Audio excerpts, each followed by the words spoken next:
Cool. Thanks so much, Nicole. Appreciate it. And hi, everyone. Good to see y'all on this Friday.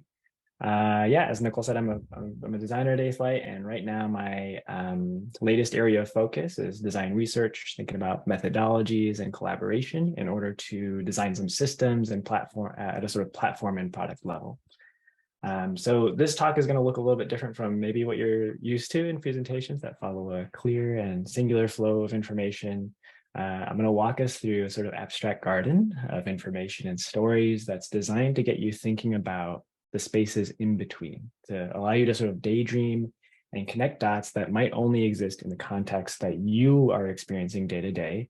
And at the end, I hope that you're going to come out with some ideas on how to practice designing clarity for yourself as well as for others around you. And I gotta click on the screen so I can actually go to the next slide.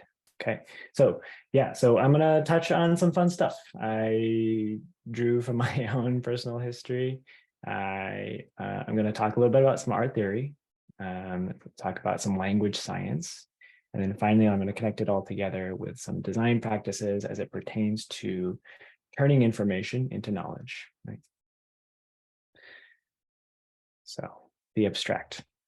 I'm going to talk about learning to see. So a little bit more about myself. I went to study art at the School of Art and Design at University of Illinois, Champaign-Urbana. And I ended up with this degree in new media, which is a field that explores this intersection between art and technology. And it's basically what inevitably led me to a career in design and tech. And there are sort of a number of philosophies that I took from that time that still stick with me today, regardless of the work that I'm doing. And one of those things is this sort of practice of looking or seeing. And that's where I kind of want to start our journey today. So we're going to look at some paintings. So as a viewer of this abstract impressionist painting by Georges Seurat, you don't really need to know the history of Impressionism, the material of the canvas, the paint medium, or any of these details that make up the physical artifact to really appreciate the work, right?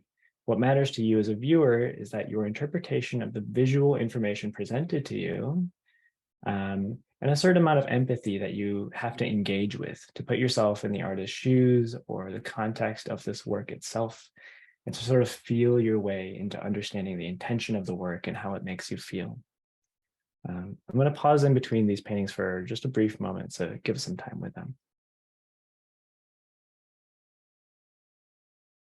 Okay, next I'm going to look at this painting here by Henri de Toulouse-Lautrec, whatever. I can't really do French, I apologize. But again, we're talking about as a viewer, there's loads of information in any painting, well, most paintings, let's say.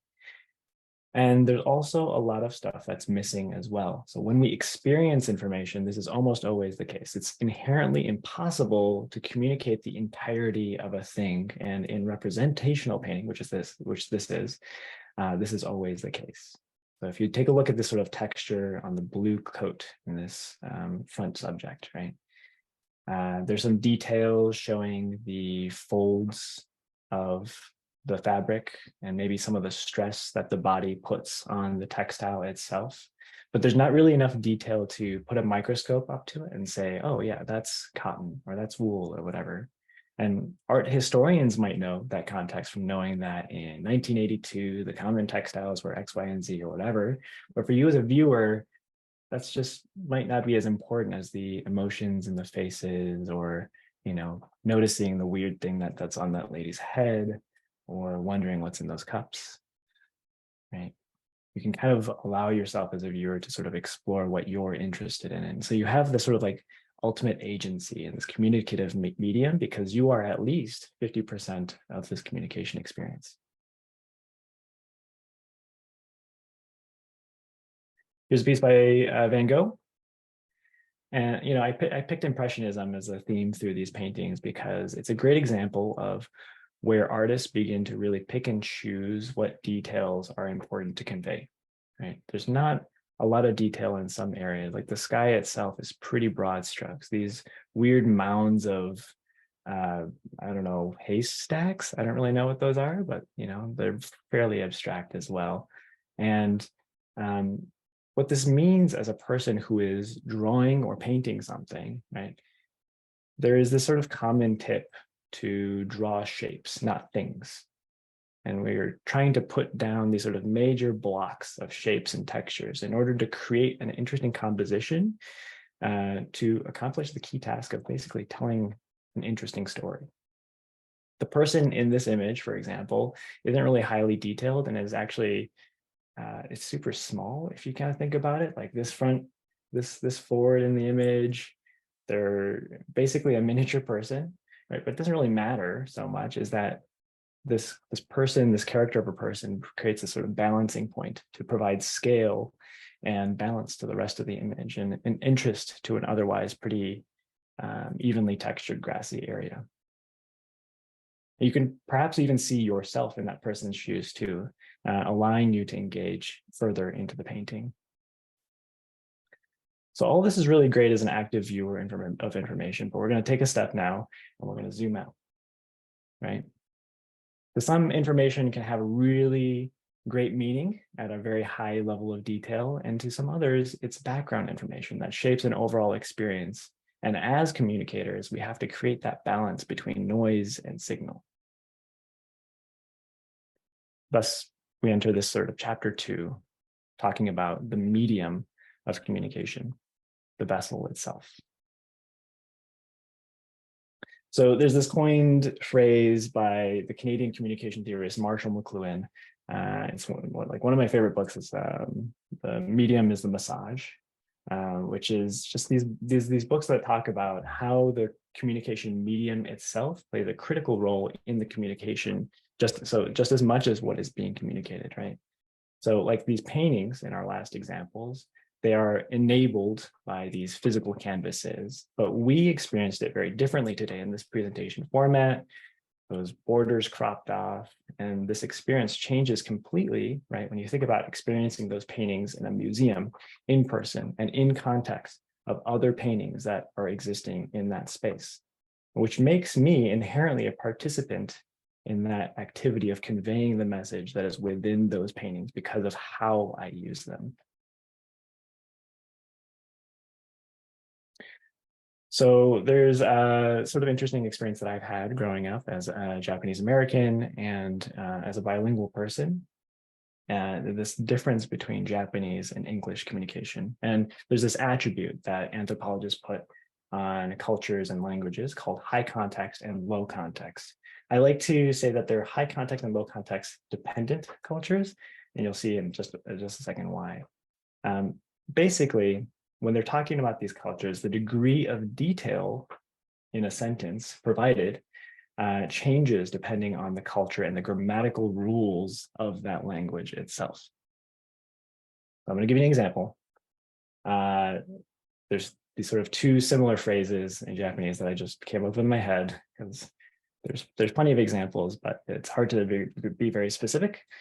So achi ni ichatta, which is a sort of exact translation. It's like blank went off that way, right? There's actually no subject in the sentence at all.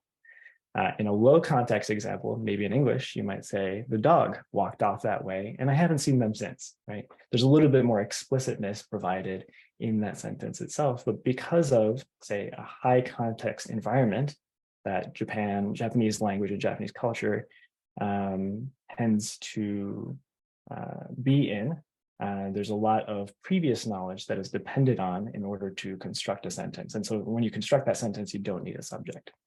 The second example, achi ni itte kita, which is an exact translation of just blank, went over there and came back, right? If I was alone in this conversation and I was talking to someone, some other person directly, that context itself might provide that clue that it was me. I went over there and came back.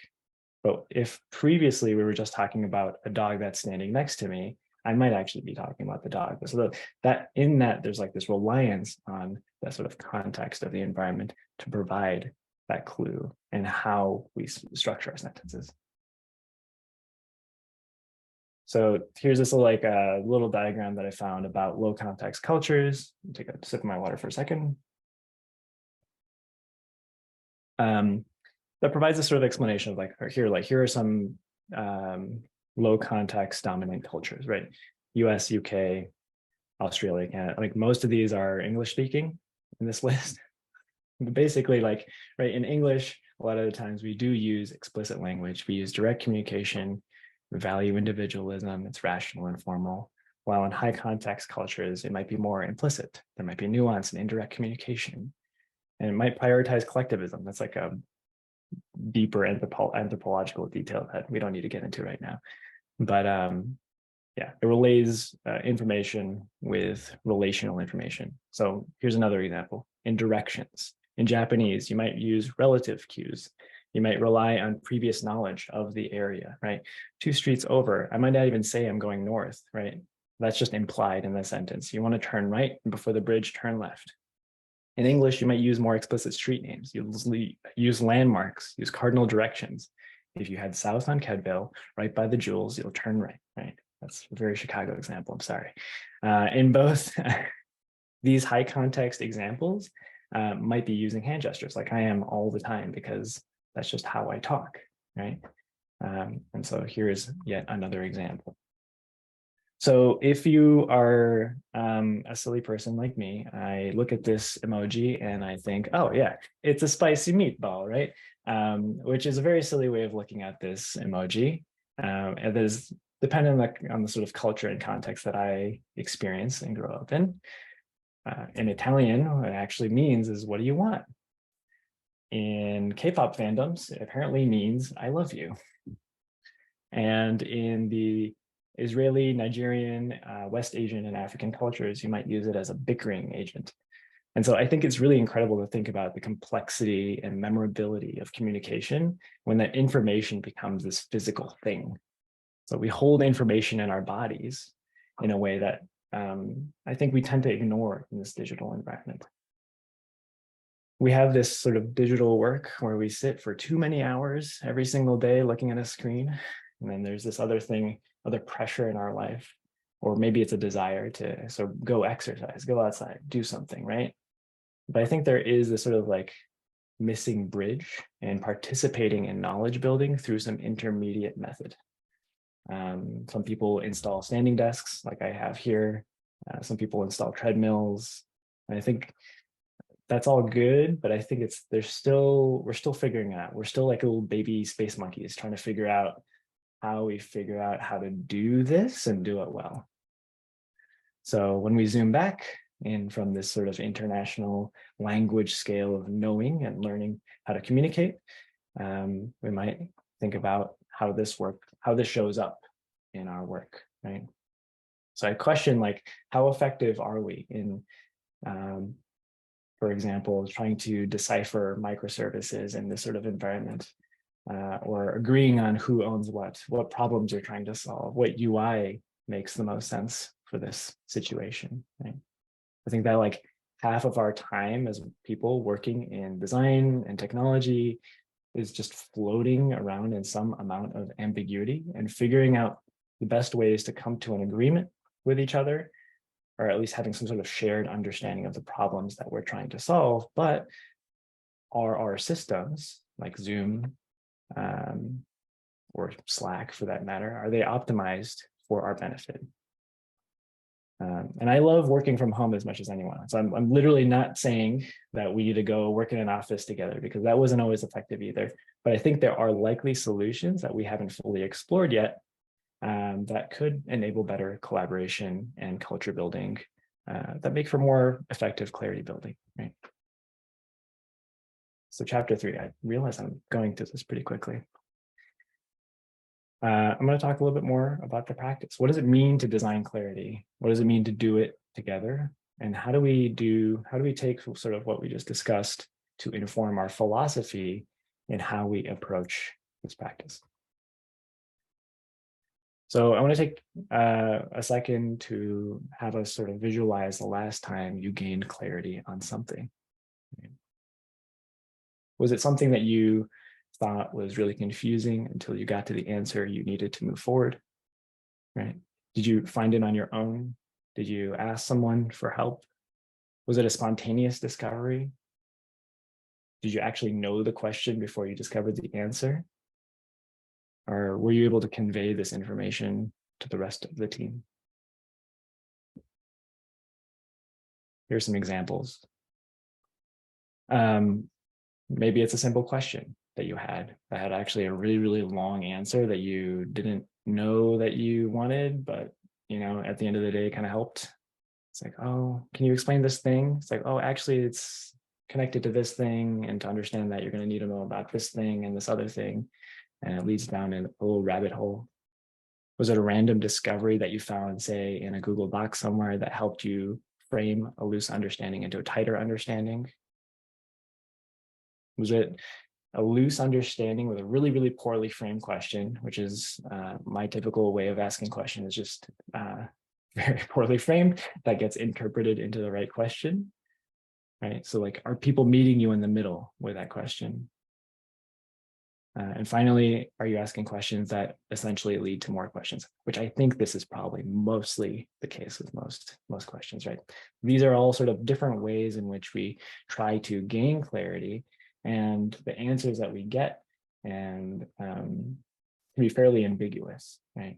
But I wonder, from this, can we set ourselves up and our teams for more frequent success when it comes to gaining clarity and turning that knowledge into actionable information? So one thing to key in here and to stress is that this sort of activity of building clarity is part of a larger journey of understanding. In design thinking, we might use this thing called the double diamond. It's just like this abstract general diagram that we use to describe a process of obtaining clarity through a well-known process. And I think a lot of people are at least somewhat familiar with design thinking, to have heard of the double diamond or similar things like this. And so it's an easy way to sell people on an approach, to say, we're going to do design thinking on this project. Great. And this is abstractly kind of how we're going to get there. We're going to diverge on the problem space. We're going to take a look at other options. We're going to go do some research on competitors. We're going to talk to your users. We're going to talk to a lot of different stakeholders and gather all this research and then converge into defining exactly the problems that we are trying to solve. And then secondary to this, that the second diamond kind of describes like, hey, we're going to take this set of problems, we're going to explore all the potential solutions, and then we're going to converge and figure out what that one solution is to solve all your problems, right? But the thing about this is that the reality behind this diagram is that for everyone on a team, it's like including the design research team, including project stakeholders, developers, and project managers, all those people, this reality is far more complex. You might start on this sort of like design discovery process that leads to some synthesis and defining of problems. But along the way, you're going to inevitably discover that there are far more threads that need pulling, and you're not going to have time for it, right? It's not going to neatly align into a project timeline, or your need to ship something to align with a minimum viable experience or a deadline. So there's ultimately this sort of like middle thing that happens, where it's just all these sort of different experiences of diverging and converging on different solutions and things that need to happen. It's just never as clean as you want it to be.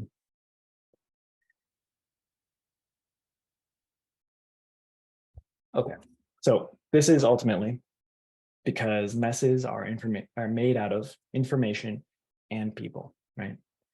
This is an illustration from the book, How to Make Sense of Any Mess by Abby Covert. It's an incredible book that I think is absolutely worthwhile following up on if you are keen on continuing this journey. And in order to build clarity, it's necessary to be able to navigate the field of people as well as information to make effective sense of the problems that you're trying to solve, right? You and the sort of particular goals that you are trying to obtain are stressed and overloaded by having to figure out how to convey a shared vision, and asking the right questions to the right people, connecting all these different lines to each other in order to get to something that is clear, concise, and memorable. So there's a sort of alternative way that I like to look at this as well, which is that we are, from the sort of like clarity practitioner's perspective, um, identifying where you are, like what level of clarity you're at right now, and focusing on actions that get you to the next level of clarity so that you can accomplish your project's outcomes. Right? So from ignorance, discovery, implement, prototype, mastery, reflect, and the ability to transfer knowledge. And I think, these first three, ignorance, discovery, and implement, I think those are pretty linear in terms of how you get to them. But mastery, reflection, and transferring of knowledge happens at any time throughout this entire process. Right? So as you also go from ignorance to being able to transfer knowledge, I think I want to connect this back to talking about high and low context dependent languages, right? AKA jargon, right? And balancing your use of that in order to be able to bring the entire team along, right? Junior, like new members to your team are going to need more explanation. Non-technical people, for example, might need more explanation. And being able to sort of navigate and figure out what balance of low context versus high context language is important. I found this really great quote that I wanted to stick in here, which is that I have learned that what I have not drawn, I have never really seen, and that when I start drawing an ordinary thing, I realize how extraordinary it is, sheer miracle. And I think this clues into this idea that the act of engaging in the drawing of information, the drawing of clarity itself, that activity is a huge part of like actually turning information into knowledge for yourself and for your team. So we're going to talk about some four practical methods, right? For the sake of time, it's very, very non-exhaustive. And this is just to sort of get you thinking about what methods you want in your tool belt as a sort of clarity designing specialist. So one of the things that has been a huge sticking point, as well as a sort of learning area for me in some of my recent projects, is to think about how you build an introduction or a pitch as a team. Sometimes the projects are pretty well defined going into a project. Sometimes they are not at all, but regardless, your team needs to come together along with a stakeholder to define your introduction. And in doing this activity, it actually helps you get more clear on what you are actually achieving or hoping to achieve. Right? This creates alignment on why you're here, and you want to challenge existing assumptions. People, keeping in mind, people don't buy what you do, but why you do it, and making sure people know why you're here. And finally, this piece about stakeholders is really important because having stakeholders in the room and building this introduction together with you, for you, means that they are better positioned to actually introduce you to other people and rally support for your work.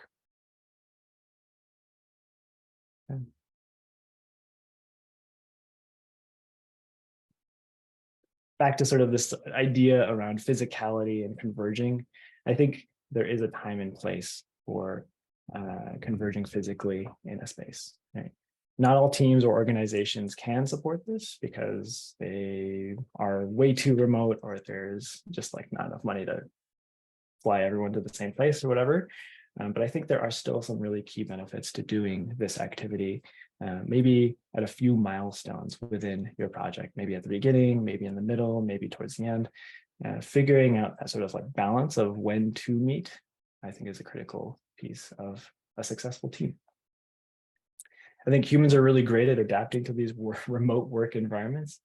And it makes sense for most of the work that we do. Like, we don't really need to meet in person. But kinesthetic learning is a huge thing to me.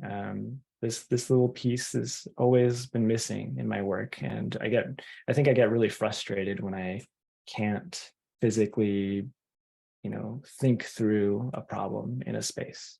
And so in this example, like we were flown out to map out this sort of end-to-end life cycle of a particular platform alongside our client team. And this was really helpful, right? Like this unlocked a lot of answers that we weren't necessarily seeking. Like a lot of questions that we didn't know that we should be asking already got answered by people just jumping up and participating. This allows for a lot of this sort of like asynchronous dynamic conversation. People don't have to wait for you to post it up. They can, put it up in a parking lot or, just having this, we had these sort of like well-defined spaces that existed, the sort of end-to-end timeline. We have parking lot for questions that want to be asked, but we don't have time for right now. We had areas for meeting principles and what was it? Metrics as well. Like what should we be measuring?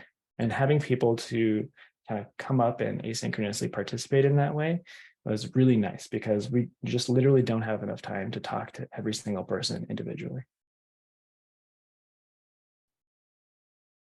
Okay. It's just like another example of what that looks like. Information chunking, which I just, I don't know, for fun, changed it for information chunking,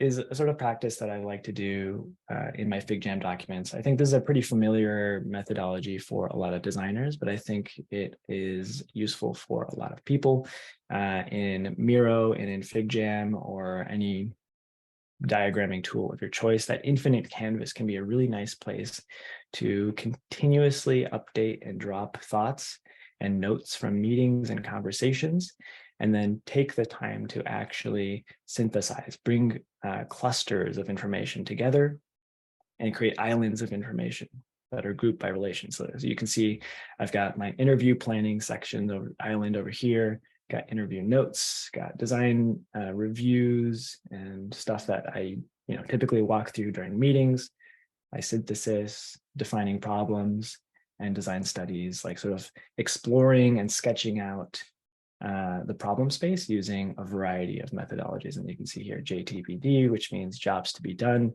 which is a fairly well-known design methodology for defining jobs to be done of a platform.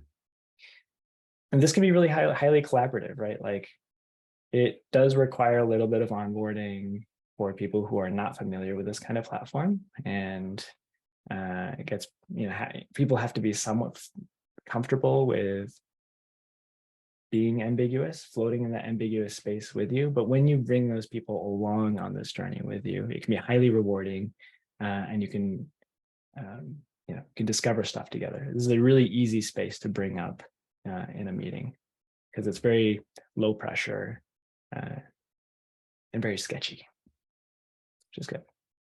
This is just another example of what that looks like. Right. Sometimes it includes screens. Finally, I have this idea of an impact map. I found this illustration, but I didn't have time to redesign it yet. But I like to reframe this impact map into outcomes, users, impact, and actions. And this is a way to mind map a series of things starting from your outcome. Like, what do you want to achieve, right? Who are your users? What impact do you want to have on those particular users? And then finally, what do you want to do? Like, what are your actions or what are your stories, user stories that you want to deliver based on the impact that you want to have? And this is a really great way to be very loose and fast and quickly explore a lot of options. So here's kind of what this looked like for us in my recent project, right? On the left, we included more design research, as in, this column of what we heard.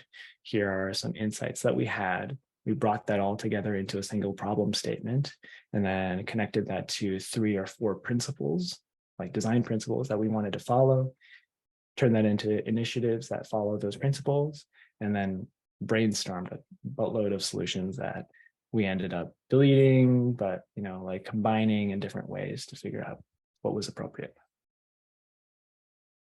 this, can look very different for every team and project, right? The general shape is about the same. So yeah, so I want to, put this out there in having you think about, what is that sort of like sketching experience, that sort of low fidelity sketching practice look like in your practice of designing clarity, right? What does this sort of learning to see mean to you in your career, and how does it inform your path? How does it inform the tools that you choose? And how does this become a habit for your team? All right. Finally, thank you. Yeah, I mean, that's pretty much all I have. But this is a final little image of how a few different types of cameras come together to reveal something that is difficult to see in an individual image.